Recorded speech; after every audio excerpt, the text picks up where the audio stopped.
ទាំងអស់គ្នាប្រហែលជាចាំស្បែកមុខគាត់នេះណាចាគាត់អញ្ជើញមកព្យាបាលគឺស្បែកមុខគាត់គឺអាលេះអាលួយស៊ីឡង់ខ្ទេចតែម្ដងបងប្អូនគ្នាចាអញ្ចឹងគាត់បានមកទទួលសេវាកម្មព្យាបាលនៅខាងជិបនៅត្រីខំនេះឯកទេសថៃសម្រស់ចានៅខាងផ្សារថ្នោតទទឹងផ្លូវជាតិលេខ4ណាបងប្អូនគ្នាចាអញ្ចឹងគាត់បានអញ្ជើញមកព្យាបាលចាគឺមុនគាត់គឺខ្លាំងមែនទែនបងប្អូនគ្នាចាគឺស៊ីស្បែកមុខគឺអាលេះអាលួយតែម្ដងចាអញ្ចឹងសម្រាប់បងប្អូនតែតែគិតថាអូយព្យាបាលមិនជាទេមិនបាត់ទេបើខ្លាំងម្លឹងចាអញ្ចឹងបងប្អូនទាំងអស់គ្នាអ្នកគ្រូនិយាយមួយម៉ាត់នេះបងប្អូននឹងដឹងហ្មងចាមិនជាខ្ញុំនឹងបិទហាងចោលចាអញ្ចឹងបងប្អូនមើលតាមដានមើលស្បែកមុខគាត់ជាទាំងអស់គ្នាចាគឺបាត់សឹងតែ 100% បងប្អូនអរគ្នាដែលប្រហោងសាច់ដៃខ្មោចដែលស៊ីមុខអាឡែលុយនេះគឺបាត់សឹងតែ 100% តែម្ដងចាអញ្ចឹងអ្នកគ្រូនិយាយហើយនិយាយទៀតចាមិនជាខ្ញុំបិទហាងចោលតែម្ដងចាឥឡូវនេះគឺអត់បានបិទហាងទេព្រោះជាបាត់ហើយចា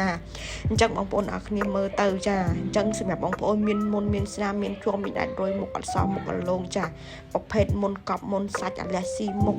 មុនកប់មុនខ្ទុះចាបងប្អូនកុំទុកអីសោះអញ្ជើញមកព្យាបាលទាំងអស់គ្នាចាព្យាបាលមួយកញ្ចប់